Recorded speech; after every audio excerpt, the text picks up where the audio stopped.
Well, so come here. Why? Well, Okay, good. All right, good. my opinion is the people that usually pull it off. Somebody wasn't giving her the free rent that she wanted for so many years. And that's what happened. Oh, She in Rhinebeck. Her husband died also. Oh, I know that. And she ran out of some people didn't give her money. People are part of her. She's still and Hudson Park is, they had the opportunity to pass this on this year. And we all got war. And we wrote it in the full part. Oh, John. But you know why? I talked to her about it at the party. Jazz. And what did she say? She Did said, she tell you how bad it was there? Your restaurant. Okay. I said, I told him that she was, and they supported her. Not really, not.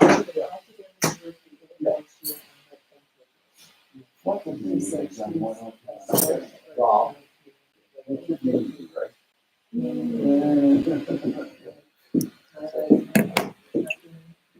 He was so happy to be there. Yeah. So she suggested. I think there's another few things to that, and we started rolling down one to the B line and another B line. How was it, New Orleans, Yeah. band? We have a That would be few- fantastic. Funeral band. Yeah, And it then was some years amazing. go by without. Amazing. And then if people wanna do it up, they can do it up. Yeah. Did you have fun?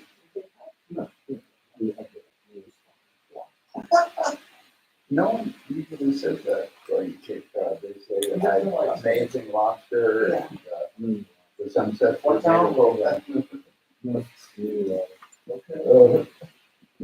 It's like green. In what way? Because you get on the Cape and you're an hour and a half away. Just driving out to the land. Wherever. I'm driving. And I was in Orleans. Okay. And I was heading east. And Friday evening, it's just around dusk. And it's My brother wandered out. no. Good at happening. 2-lane road? Yeah. There's a car in front of me turning left. I moved over into the right lane. The truck behind me decided to keep going. And I didn't hear it, but there was something pretty loud. I looked in the rearview mirror and I saw a fountain of car parts shoot out of his face. And then about an hour and a half later, another friend of ours showed up from Woodstock. And I said, I don't need a traffic and it's a big accident, some stuff right behind me. Somebody ran. They were coming up behind me, I guess I had a fastener on. You didn't hit me, John. I didn't hit me. I guess so. And there was very traffic behind me. I mean, this guy was stopped the other thing around. He was making a left right there. He got massacred. He got massacred. He had like a black SUV. The big red truck, I think, was like a Sierra. So when we were kids, that highway that you're on, when you get above Wellfleet, you hit that? That was a center passing lane for two directions. When we were kids. So the east and west traffic could pass in the middle lane. It was nuts. And you, wow. Well, that's how they did it. They didn't band on the highway then. But people People learn how to pay attention. And people apparently haven't learned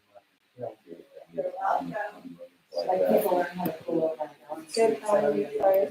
because What does it say the password is? Watchtower's one. Somewhere Oh, outside like the building? Kristen. No, you know what?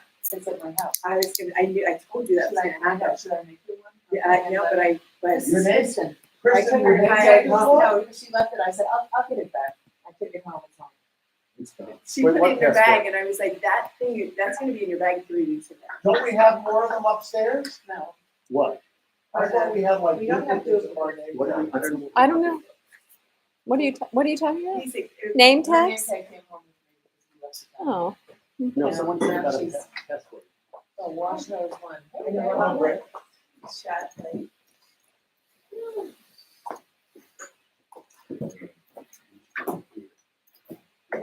I don't know.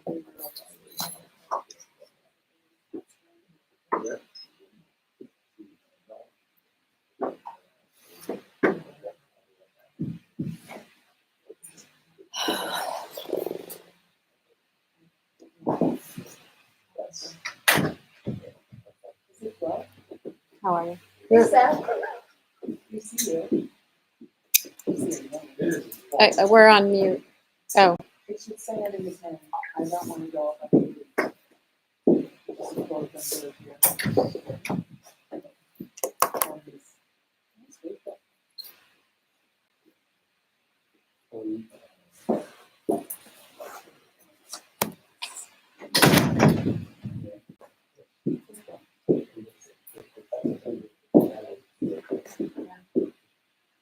Just saying the technology is moving along. And it does everything more.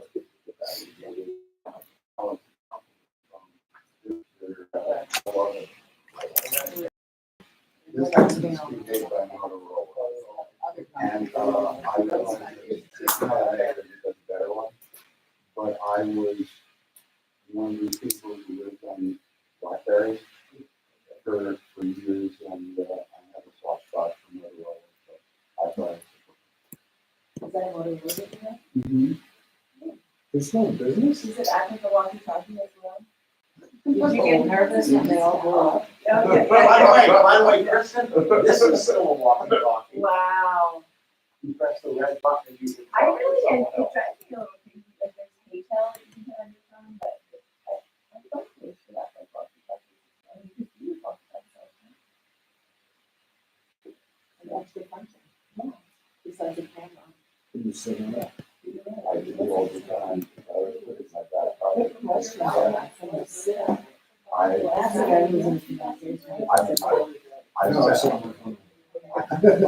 I put it in my back pocket, and I get the phone. Yeah. Hey, Seth. Hey, Seth, Hello, Seth. he's got real headphones. hi Seth. Seth, I like your headphones. Thank you. You're welcome. I finally get I would say the same about yours, but I don't see that. They're camouflage. And what about my cool white jacket? Right? Tough audience. That was a diss, right. All right, I'm correct. John's wearing it. It must be cold. I was chilling. It's not a styling thing, it's a chill thing. 1, 2, 3, 4, 5, 6, 7, 8, even Hey, good.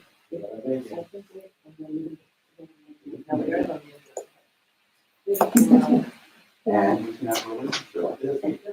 How many? Well, there's 14 board members. Okay, let's go. Giddy up. Hello, members. I'm going to call this September meeting to, of the Hudson Development Corporation to order. Thank you for your service to the city of Hudson. Financial documents were circulated along with the minutes from last month's meeting. I hope you all had a chance to review them. If you have any questions on the minutes, we can take those now. Comments, corrections, additions? If not, can I have a motion to approve them? I'll make that motion. Paul first, second, Rick, all in favor? Aye. Okay, all these minutes are okay. So we're entering our third month of our 6-month due diligence with the school. So we're approximately halfway in on the go-no-go aspect of buying the building. I believe that it might take a little bit longer than 6 months based on some of the things that will be happening towards the end of the year for the school district. So this is just our general idea of the time that we really definitely have. We have in the last month come into a greater understanding of the building. than we had in the beginning when we first went into looking at it. The physical building revealed a lot of things in the last month, greater issues than we had even imagined during the building, and we'll be discussing a little bit about that today. Since the last meeting, we received the report from ambient environmental. It's in those two books if you want to open them. I apologize that the binder is a little tight, but okay. Hazardous materials report on the interior of the building. We didn't review the exterior of the building, we did the interior as we told them to. The roof, we believe, is in good shape because it was replaced in recent times. I don't remember the year, but it was more recently than anything else. The report is extremely technical, as it should be, and comprehensive. And we are lucky that we have the lead examiner on the committee, by named C.D. Wilford, and some of us dropped in to see him when he was doing his work, and we had conversations while he was there. But we had a Zoom call with the executive committee and some of the building committee members about the report to get his idea about what we should be thinking about. And it was really helpful because he's hired to do the evaluation, not to do the remediation, as New York State has separated those two functions for keep things on the up and up. He is acting on our behalf now. He speaks about the report, what he thinks we should consider doing, what we might consider doing, what we might think we should do, but maybe we should think a little bigger than that. He said, you might get the estimate for this and you might be floored. And then there's another opportunity to rethink how you would remediate the building. So, good time. So I think that the call was very helpful for him to explain how these things go. He gave us a lot of insight. We'll discuss later how it works when we add for that field. But he's a real ace in our corner. And then when it's remediated, ambient comes back and gives an evaluation that is clean. Hi, Crystal. Hi, Chris. Hey, hello. So we're on a kind of a tight timeline. We are going to be submitting the report along with a request for quote to the firms that they've outlined, and I'll go over that later. We're going to continue to research. I think we need to continue researching the grant opportunities for the asbestos remediation and expenses that will be coming in as a result of that. So that'll be a piece of the work we'll be doing the next month. We had another Hudson focus group with Hudsonians that Seth suggested we invited. Remember the last board meeting? I asked you to put forward 5 or 6 people that you might want to have come and hear the idea so we could get their ideas too. It was the first one that we had that was a little more difficult than the first one. We only had 2. So the first one was very smooth. The second one was a little more difficult, but I think it was very, very helpful. It kind of clarified that to us that we've been talking about this building to ourselves for so long about what we're going to do with it, and that's a good idea. And we still believe that we're on the right track, but the why of why we're doing this needs to look to the people that Seth brought. And if we could understand and write a brief that would tell people that we're talking to a little more about how we're doing that and why our work is important in this regard, would be good. I do think we need to talk more about I wasn't clear about the financial aspects of what building is going to have to do, and that piece of it is certainly a big piece of it, and I left that out. To that end, we've had a few conversations, and Brett and Paul have worked on a PowerPoint presentation to clarify our thinking. And we can look at that and use that. Brett organized, Brett designed it, and It's beautiful. it is. And so we'll share that with you. Peter Spear, who was one of the members of the meeting, and reviewing him, and he shared some of his thoughts after the meeting was set, and I thought I would just top line them. I can send you his emails, you can read them in detail. But saw this as an opportunity to create more public space for Hudson to come together, to come together in one way and also to learn. Since it was a school, he said use it as an evolved version of a school with a reimagined collection of services included for education for Hudsonians of all ages. Public space is both vital to connection and learning. He also said to use it as a school and organize around learning and new ideas of how learning happens in a community for different populations, putting learning and gathering at the center of what this building's function is. And I think that that's a good way to describe what you didn't write very well in this meeting. And I do think that's an important part about what our thinking should include.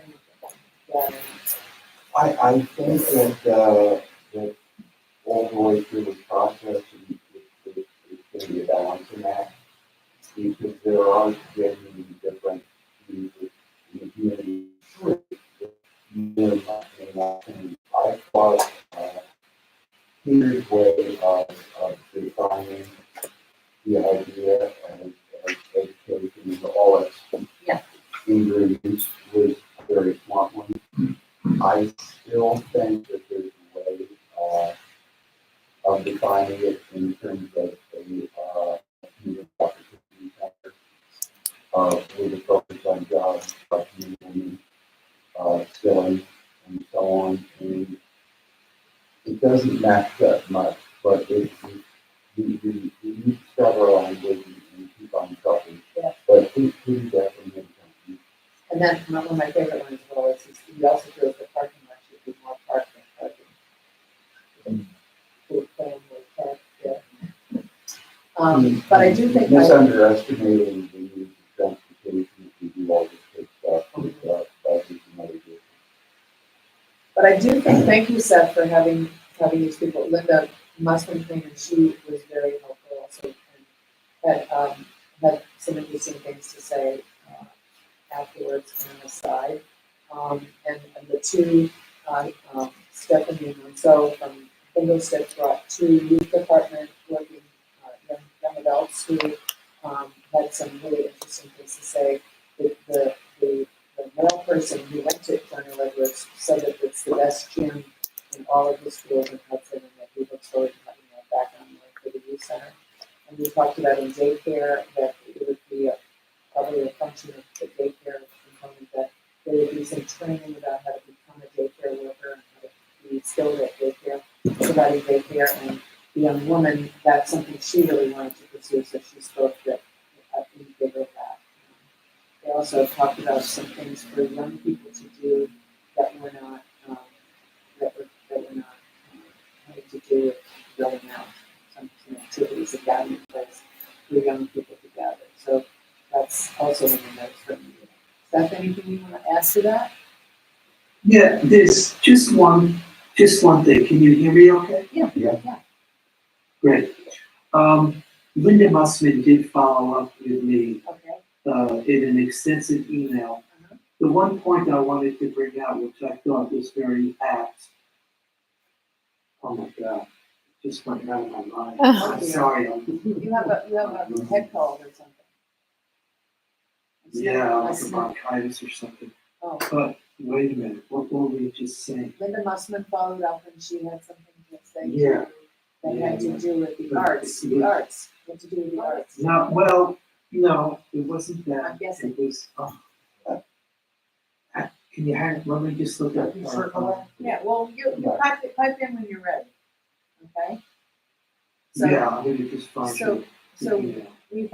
we are focusing our message a little better. I think that was an important part of it. Our next focus group will be in the first week of October with a childcare educational focus, and I'll let you guys know when that's going to be. That's in conjunction with the Families of Woodstock. And further, Jill Hamley is going to do a little more with us. But in the meantime, we had a consultation with the systems engineer that Nick put forward due to work. He worked in many school buildings in Catskill and the region. He's basically retired from this, but he came in and gave us a couple of hours in the boiler room.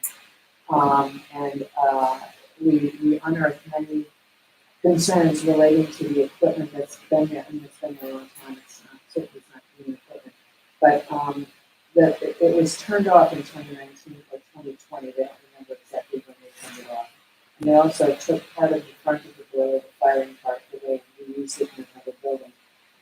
So the system is really compromised. And the water shut-off is probably one of the biggest problems. They shut it off, but didn't winterize the pipes. And there's plumbing pipes all throughout the whole school that go from that room. And there's low points in the plumbing. We pointed out there's some low spots. If there's no wall or window, there's chances of that pipe has been burst. If not, it isn't heated. And they're really, the plumbing is we didn't think the plumbing would be a problem. But the plumbing, according to him, in some places that he pointed where joints had burst, where things had cracked, where something blew up, we saw that he was pointing out that was not good. The boiler I mentioned that's missing a part that he said to us, if you wanted to replace this part, it would be a reconditioned part, it would probably be $10,000.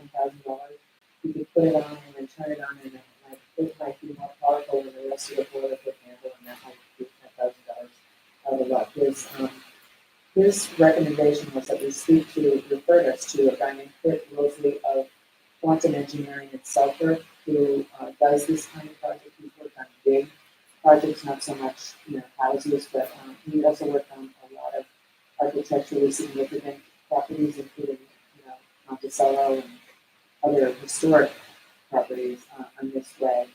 We got a consultation with him very quickly. He came down from Albany on Friday.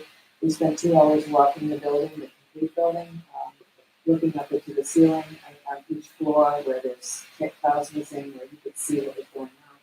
And we also just got him to give us this top line view of what he sees. We didn't say it's a report.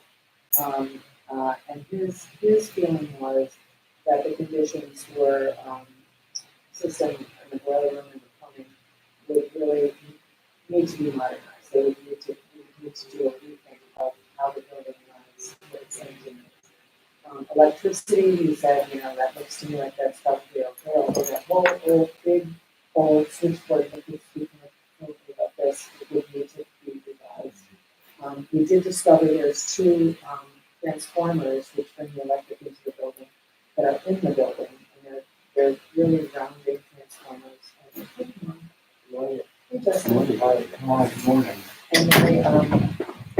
And they are sitting in this room which is not particularly secure. It's locked, but it looks like you could go into it if you want to. And he's told us that probably the school is buying electricity, bulk electricity at a discount. What do you think? We're buying it as primary use. It's standard for the building. Yeah, and then, but We're not paying residential. right. But what his point was is it could be that the school building owns those transformers, in which case the school could be in the school building for us to replace them. But what he did find out when he came in the building is he found a meter, so he feels that it's owned by the transformers. So that was kind of the good news on that visit. He did point out that it would be good to demo it before the environmental cleanup would happen, because it's much less expensive to have a demo crew come in and take that kind of thing out before the asbestos remediation and the hazardous materials remediation. And during that time, they just can't disturb anything that has asbestos on it. And I think that the pipes in the boiler room have been remediated, so they put all that boiler and stuff, I think, with most of the treatment. And he's suggesting demoing with all of it, so. He suggested be specific about what you want to get out of there within reason before you have your abatement company.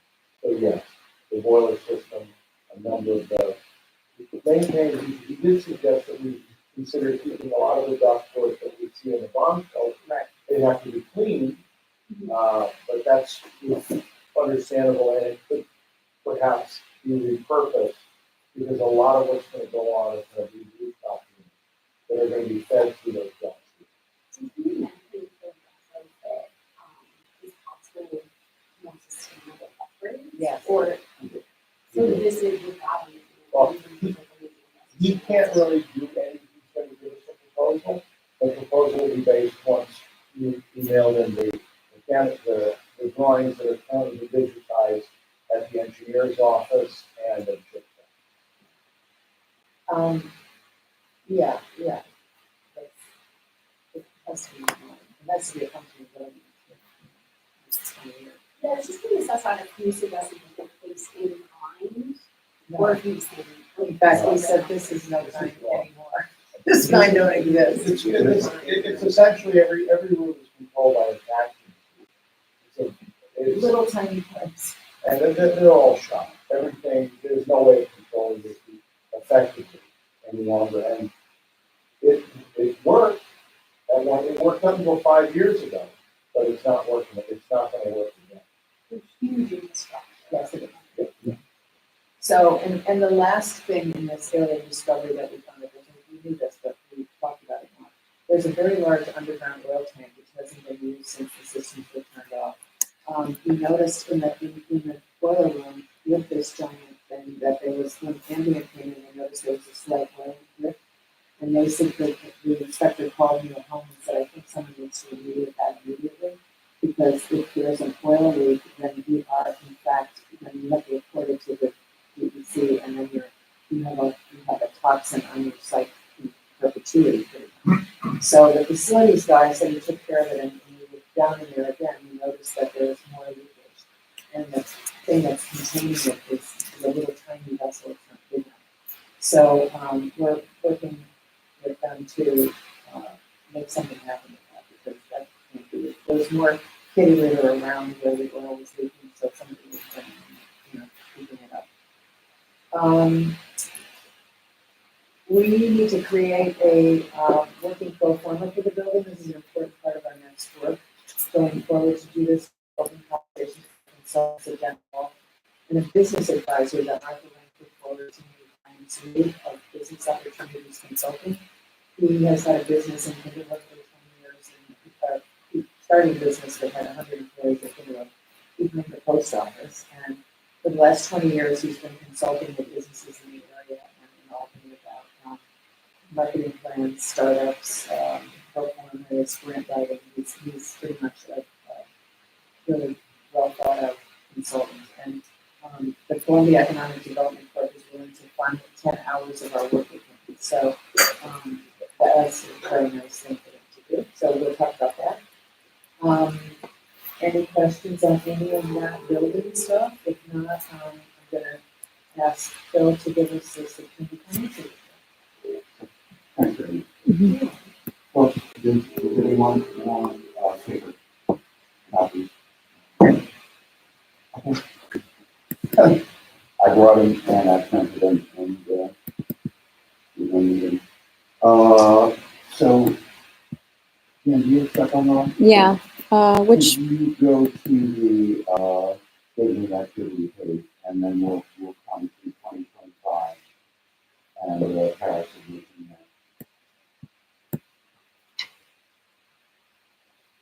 mm, at. That's the balance. There you go. is, That's it. okay. So we have completed data connect collection and reporting up to and as of September 19th. And you'll see on a chart 23, 24 budget, and then 2024 year to date. So we got a few more months to go. The point of attention, and we looked at this before, as you can see that just even the preparation and analytics for GA early stage planning requires professional resources to analyze the situation and figure out what might need to be done. Even though we don't yet own the building, the contract is still down the road after doing due diligence. We have to have this information, and it costs combination of stuff. If you take out, UHY and, SVP, which are ongoing costs, not specifically associated, with the analytics on the acquisition, you'll see that we're still up over 100 grand, and there's more work to be done. So I wanted to draw that to attention. Nothing much has changed, on the balance sheet. We have been spending money. Return on the investment account, but as we go over 90 or 100 grand, we need to pull money out of it. And if we keep on doing that, obviously, it'll reduce our return and the money that this account can provide and has successfully provided, in terms of, operating income. So I don't have any further comments on the statement of activity. There's one other piece, that we need to review. And Jen, you have that up before, is the three-year projection. And the 2025 looks like this. Okay, is this it? You got it. Okay. Thank you. Mm-hmm. Do folks have this on the screen, or again, does anyone want a hard copy? Because I've got them. All right, we'll work off the screen. Couple things. First, to understand what this is about. Paris requires all applicants, so they're not picking on HDC, to submit a 2025 estimate and a 3-year projection going forward. When they're asking that we don't have a complete year, they're not doing this as an audit. They do want to know that we're operating, that we're viable, that we have a future. But one way of looking at it is it's a starting whistle to get the thousands and thousands of organizations focused on the idea that they've got to get the numbers together, they've got to be looking at the future, and they've got to anticipate that they have to get into Paris. You have seen authorities budget office. Right. Paris system. Okay. It's harder than you think you realize. No, it's, yes, I don't. They don't even go there. Let's not. They don't call it Paris. So we are a public park. Can I give you a question? Yeah. Cool. The yellow highlights, they show only certain things. All right, let me finish presenting there, and then we'll do the questions. The issue for doing the 3-year projection was really establishing this case for 2025, even though we have not yet completed 2024. It's the way it is every year. What we did is we talked to Julie Marshall, our Paris advisors, part of the law firm Ben Wolf that specializes in this, and we asked her very specific questions. We can't look into the future in the usual way of saying these are the common expenses that we can project going forward at some rate of growth or whatever we want to use to build it up over 3 years, because you don't have certainty. And I mean real certainty, not optimism, but in a technical sense, on the closing date, on a lot of the costs that we're going to confront for building. We have been putting together those ideas, but they're in no way done. And Julie said, go with what you're certain of. there's two more opportunities to address this. We have the audit, which is real numbers going forward, and we have more opportunities to look at 2025. What we did in our projection is we took 2024 estimated on a 12-month basis, moved that into 2025, and then into the added water simply one category, which was revenue. It was my call to present it this way. There are other ways of doing it, but I felt it was totally unrealistic to do a projection for any third party where we didn't expect to have any revenue in the entire year of 2025. So Ben Castle and I did a couple different scenarios at 100 grand, et cetera, different numbers of revenue. And what I'm proposing to the board is that 500 grand is neither accurate nor inaccurate. What it does do to the chart is it allows us not to present a startling deficit going forward, which might or might not be a flag. And from a reality point of view, while we haven't locked this in, we've got $1.1 million, $1.2 million in play. We're still in the game so far on that. We are going to complete 2 to 3 more meaningful grant applications over the next 6 weeks, USDA among others, and to call it zero in terms of 2025 revenue didn't make sense to me. To call it 500 is a super conservative projection, and that's our recommendation, but we're open to change. So that other operating revenue category, obviously, grant revenue.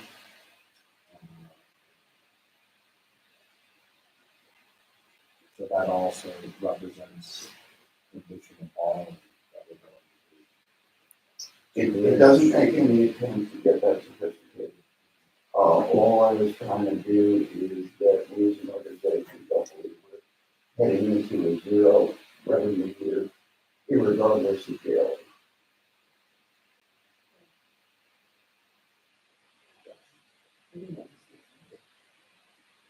So all these numbers on the right hand side of the house, those were generated by HDC. They were modeled out. They're based on our analytics of what we have in QuickBooks and Susan wrestling with it. And whose yellow is that? That's Susan. She wanted to highlight some things for discussion. How do you feel About the yellow, about the number. Yeah. The yellow can go away.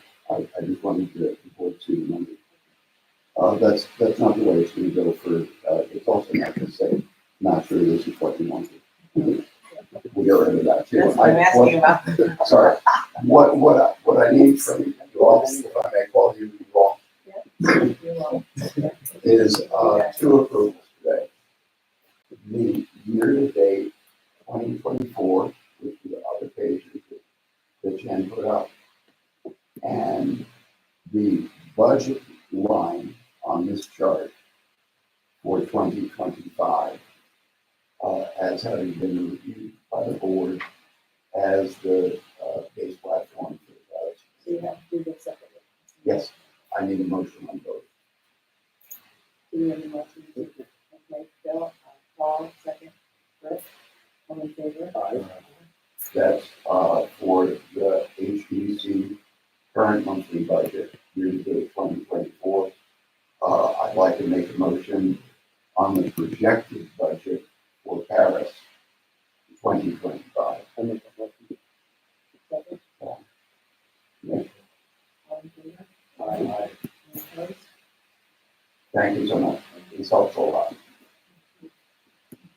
Thank you so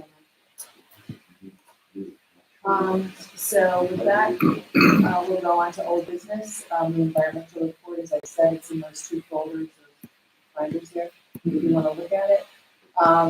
The funds that Ambient has forwarded to us to receive a quote from for the remediation estimates are Martin Environmental Services in Schenectady, Jupiter Environmental, CNC Unlimited, all of these companies do mold as well. And they're in Latham, and Orion Demolition and Environmental Services, which is in Albany. He gave us some very good insider conversation about how we should proceed with this. He suggested that we send the RFP to these businesses with a date that we give them, that they come and have a site visit, and they should all show up on that date in advance of them actually putting together their estimate.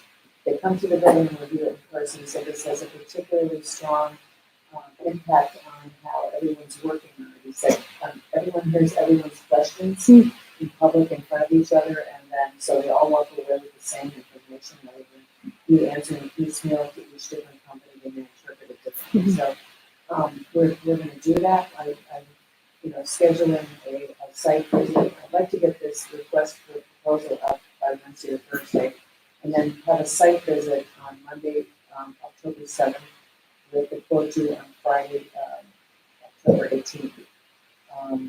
He mentioned that doing the work in the winter is a really good thing. I'm not sure we're going to be able to sync up with that, but he said if you can get these funds employed in the winter, summer is the time when they do most of their work, and he said so they're all looking for work in the winter and not to get a hard price during that time period. It has a lot to do with the purchasing, so we will review the quotes with C.B. Wolford and ask him for his opinion on what they may or may not have added. We can go back to them and say, would you consider this, would you like to add that, so we can work on making sure that they've covered everything that they need to do. I think we should consider taking the highest bid when we get that back, and use it as the amount we want to write grants against. So we can't get that money without having the school building in our control, but it'll give us a good rundown in hall of figuring out, what money we can get from what granted sources using the highest one. The other thing about this is the Bank of Green County, if you can get a commitment, as soon as we get a commitment, you can then get the bridge commitment from the Bank of Green County to begin with. So it's kind of important that we figure out that we can get a grant to do this work, and there are a lot of sources. So we certainly be looking at that. And also these numbers will certainly be part of our purchasing conversation. Moving on to the remediation of the HVAC, the HVAC plumbing heating system, as we talked about earlier. I haven't located the digital plans, but the gentleman who had come in first, he said, I can't do this job without existing mechanical plans. It would cost you too much for us to start from scratch and do the whole diagram of how the building works. So I'm sure we have them. If Jen Coughlin has digitized them, then the facilities people still have them. Tyler said he had a whole bunch more plans that he needs to, I said I'd be happy to come and get them. So we have to kind of do that in the next couple of days, I hope. We will have to bid this out to 3 different firms, however, because that's the thing that we do. Quantum engineering, Crawford engineering, and I'm looking for a third organization that we might go to. I was hoping that we had to have an idea of that. If he doesn't, we'll tap into some of that resources if we have somebody that can help with that. We are having a building committee meeting tomorrow at 4 o'clock to further organize all of this building material that we're now in control of, that we have information about, understanding it, and the public engagement strategy, that I touched on earlier. As I said, Dennis of Woodstock's putting a group together about childcare and Rich Bolo's organizing a group of people that he thinks should know about this. Joe Hanley, who did our first group, who's the assistant principal at Monkey Smith now, is putting together another group of people who have families and have kids in the youth department to talk about it. So she's been very, very enthusiastic about this, I have to say. I value it. New business. The pro forma is new business. It really isn't, but I'm putting it in the business category. As you remember, we worked with Denham Wolf to make a pro forma. In the early days, that was part of what our deliverable was, but it required information that we weren't in hand of at the beginning. You know, a pro forma, just to remind you, is a financial evaluation. It includes all the costs, including buying, renovating, and remodeling the building, and what rental can be expected to be delivered once it's finished and up and running. And it determines whether or not a building is a financially viable investment. So it's one of the most important things that we need to do, and we need to do it correctly. A lot of people just say, oh, just throw some numbers, like rentals, what are the standard rental rates in commercial properties, and let's just put $30 a square foot on it and put that across the whole building. We know that financial institutions, when they see a property like that apply to a building like this, that they immediately rule you out of hand. So, and it doesn't work. And an expression that they often use is garbage in, garbage out. Garbage comes in, you're going to get garbage from you out. Denham will push really hard on us to deliver how much would childcare pay per square foot, how much square footage do they need. We're now much further down the pipe and kind of understanding the use of the building better, I think, for childcare and youth department. And we'll be working on some assumptions, some strong assumptions. Our side of this plan will be, we have to come up with this material. Their side, it would be that they'll help us understand how to write the pro forma and make it work. And John Friedman knows about that pro forma, so he'll be about that. The costs that we need to provide are construction costs per square foot to renovate and remediate the building. We need to allocate space amounts for tenants and the per square foot cost for each of them that we're now much closer to understanding. I think we can understand that better. And confirm market rents, discounted rents, lease terms for each prospective occupier. And confirm operating costs of a completed building, including things like insurance and maintenance and upkeep and power. And all those things. Did I miss anything? Taxes.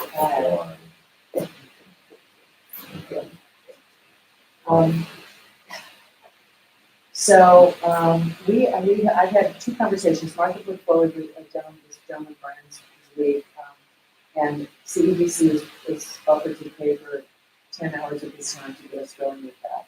I don't know what his rate is. I asked him to give his rate, and he said CEDC would pay for 10 hours. But I'd like to know, once we get past the 10, what would you be paying going down the road? Because I'm sure 10 hours won't be sure. And then the other person is Denham Wolf, and Denham Wolf has put together an estimate to do this work with us, what they will do and what we will do.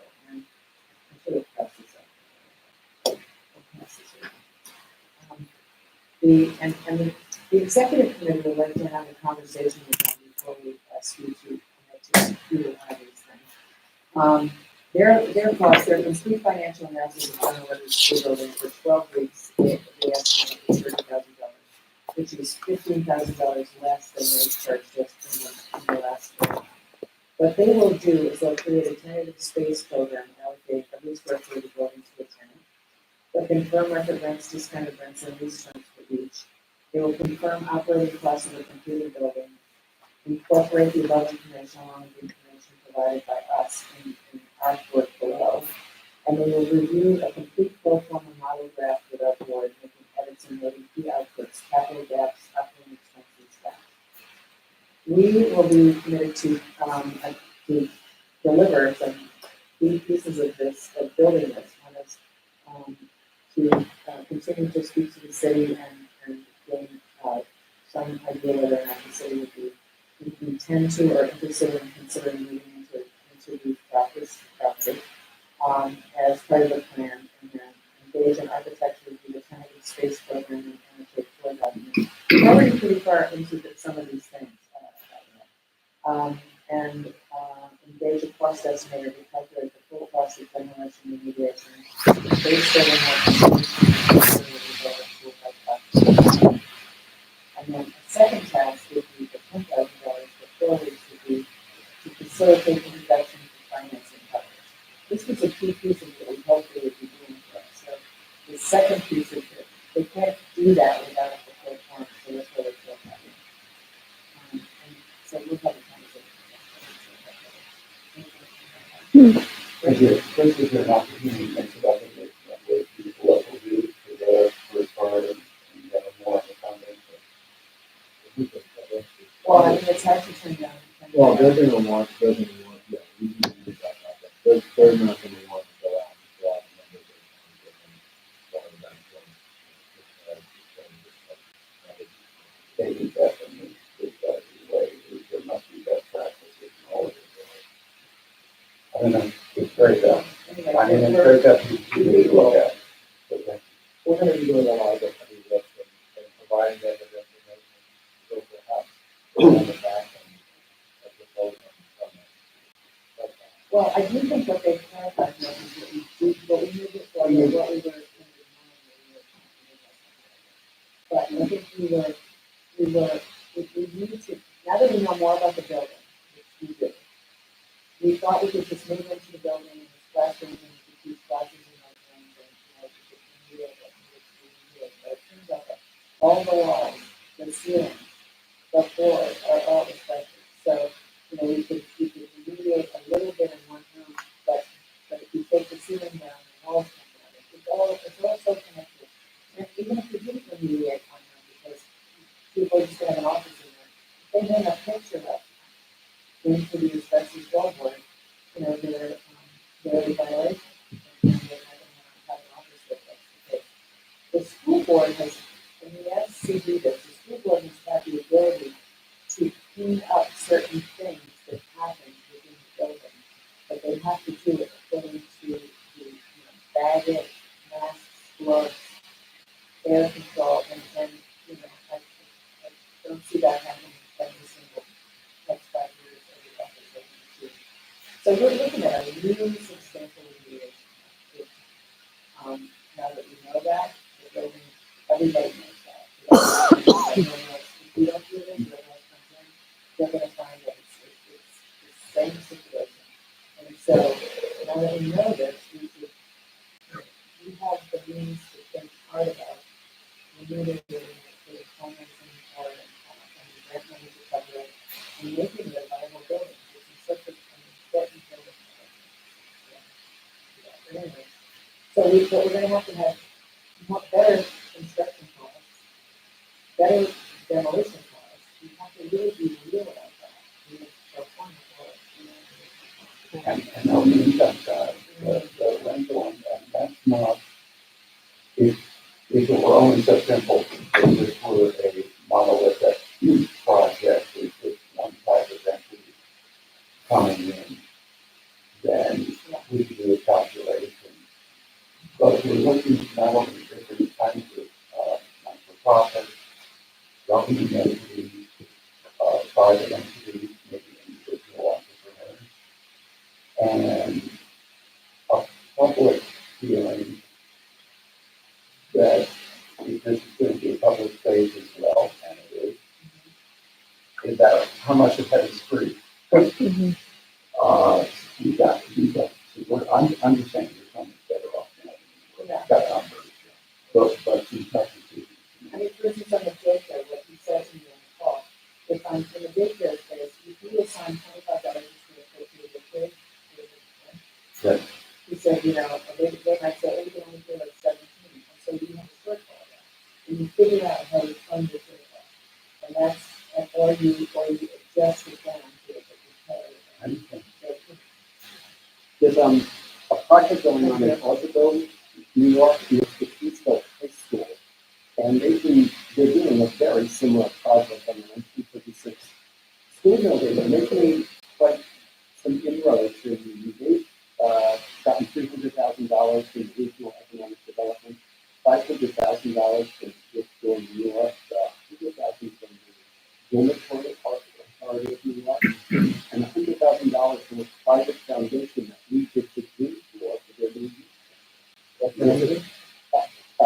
Orbital to Eastville, and it's a 55,000 square foot school building, and they have the cornucopia gourmet mushroom business that's taking space. And they, I reached out to them to have they could just give us an insight. This was having the first point as to how they got this far. You know, different things we could consider. You know, this meeting about this is yeah. Paul, you have an email number or? Yeah, yes, as the county supervisor, I can see it. Well, tell me that. Take it off. He's a little, Let's have a contact. and they're calling it, you know, the civic center. Okay.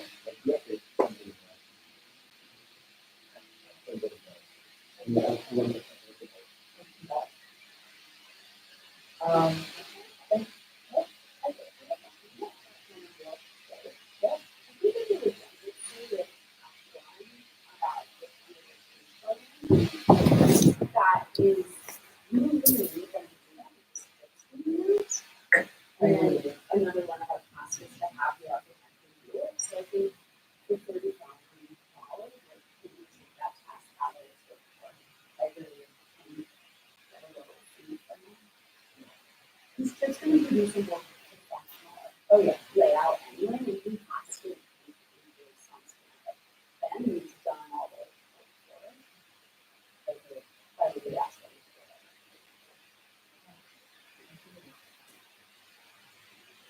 And one other question. When you use a cost estimate, do you want a professional cost estimate or do you use the building? I think we were gonna talk about that in the building.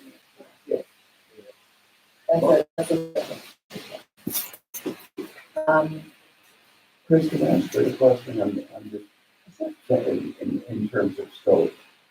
Because there's a mandate for some of the next wave of grants to present a architectural feasibility report. Yeah, Is that a thing? yes. So whether, if it's an easy thing for this, it's a concept plan, so you can say this site is architecturally feasible, this is this layout plan. So basically saying daycare can happen because you can have ground floor entry. You're saying you can have, yeah, and sort of space requirements or code requirements. And you could also say an architectural feasibility study, the building isn't code compliant from energy perspective, and therefore you have to remove energy. But it's like a 4 or 5 page really document with a few like insights. Perfect, thank you. And your question about the process, even though it might seem self-evident, like the Danda study, those are cost estimators, they take the numbers out of the book. There's X number of dollars and fits to a particular discipline. We're really gonna know what, and we might use those for the pro forma, but we're really gonna know what the numbers are when they come from the various disciplines that are tasked with giving us a quotation. And they may actually, and then oftentimes they're less because they are much more competitive. They have to be competitive. And we gotta get to that place quicker. And we're gonna get to that place. So we're gonna get the trades or we're gonna hire a GC? Well, we'll have a probably more than likely a manager, the CM, but we're still gonna vet them. We're gonna have to see and take a look at them and make them. There's no question. I would think so, yes. I think there's gonna be some oversight, at least on the building committee. Yeah, I would say it's like somewhat unorthodox for like the board member client level to vet the GC and sub to see them come do it, but building committee would probably be the CM, and given that you have a lot of experience. I mean, we won't be, there will be consensus. Yeah, I think very- but I think John's question would be normally the client would not. That's what I think. But just because it's a small world of subs and contractors and most, and Paul probably knows all of them. Okay. So the mechanical engineer would be a piece of this, putting together a request for 3 different firms to give us a quote to come to the building, see what's there, and use the mechanical drawings for the building as it exists, and give us a quote to reimagine the heating and cooling systems in the building as well as the plumbing. So we'll be working on that too. So that's just to produce the design. Okay.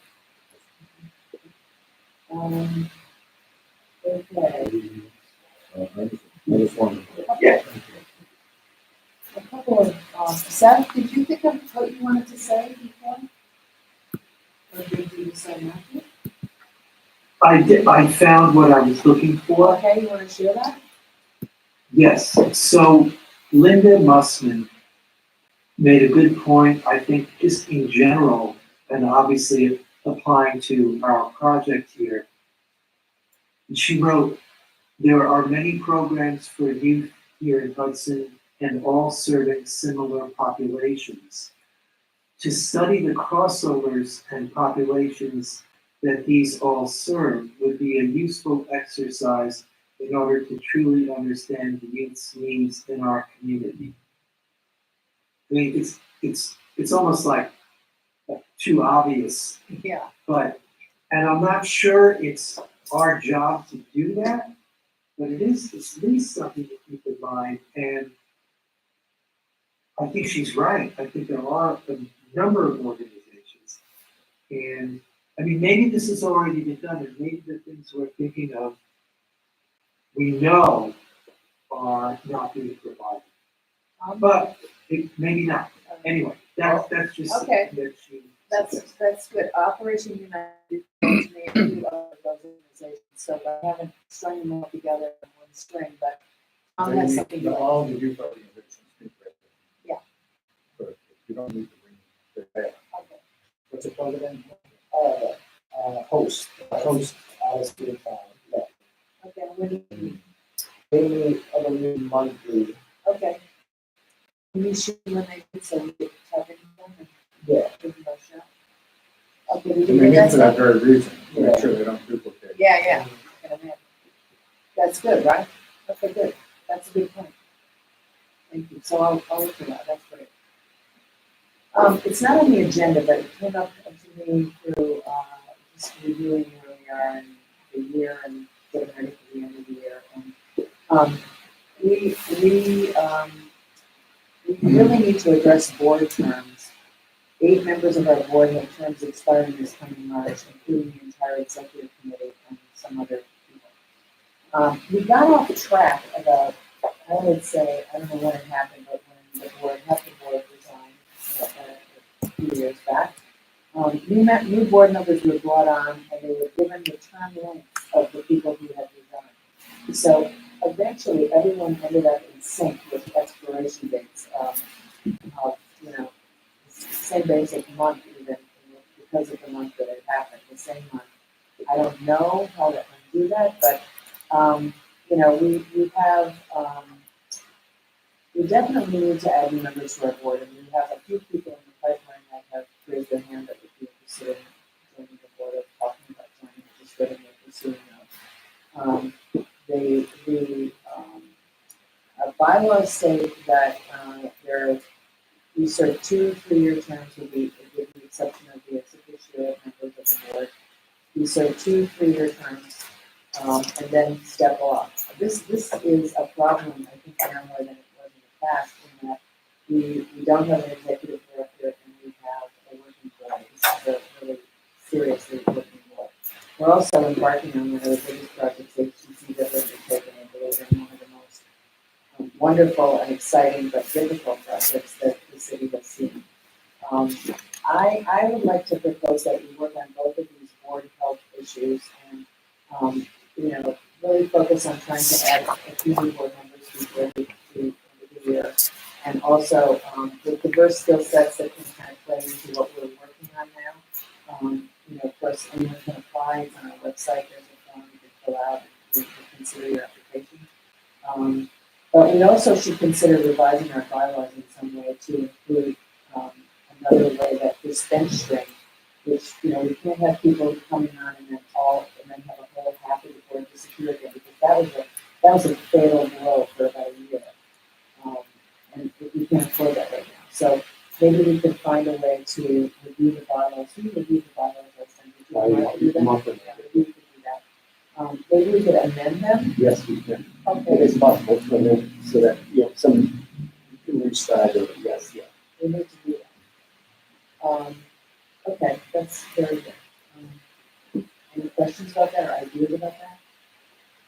So Craig, the takeaway would be that maybe led by Paul and Martha, want to address that would be very cool. Yes. And anyone who has a board member they'd like to propose or prefer, I find the people that I've been talking to about joining the board, about what we do and the board and how we work is that many people do not have time to allot to this kind of a function. They don't have the ability to give an extra time, or they want to, but they don't really have time, and they wouldn't want to do it that way. So it's a bit of a struggle, but anyway, finally, winter walk, last year, the city HDC, HCBI and Hudson Hall collaborated on a walk, with the heavy lifting of what an enormous event it's become. As you may have heard, and as you probably know by now, winter walk is not happening this year. It is an extreme, I mean, and, the city tapped into it too, it's an incredibly huge amount of work with a tremendous amount of detail and moving parts, and was really good about working on it for years. But last year, I think as a business coalition, the city and HDC collaborated in a really nice way, and we all leaned in, and it was a really good thing. People are discussing now grassroots attempt to take it over and make it happen again, which is certainly good. I feel like this is a really short time to do something like that. But just a question, would it be possible to close the street? We're working on something else, so Okay. it is like, You want to talk about that a little bit? I don't have all the information yet, but, Okay. we've been in touch with Hudson Hall and some funders who want to put it on, so. I should have more information in the next few days. Fantastic. Okay.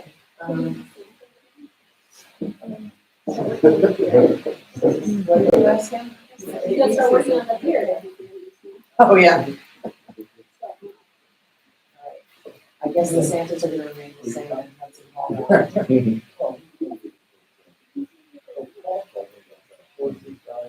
Oh, no, they had a lot of, Yeah. they had a lot of loss. Yeah. Oh, yeah. Yeah. It was a really tough year.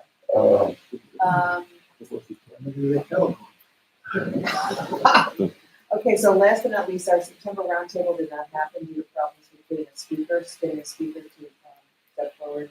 As you know, we're collaborating with Hudson Business Coalition and the Chamber on finding speakers and launching these things. An October speaker is possibly in the works, and we are hoping that we can meet our October goal of having a business roundtable. And with that, that is all the business I have on this agenda today. Is there any other business anyone wants to bring up?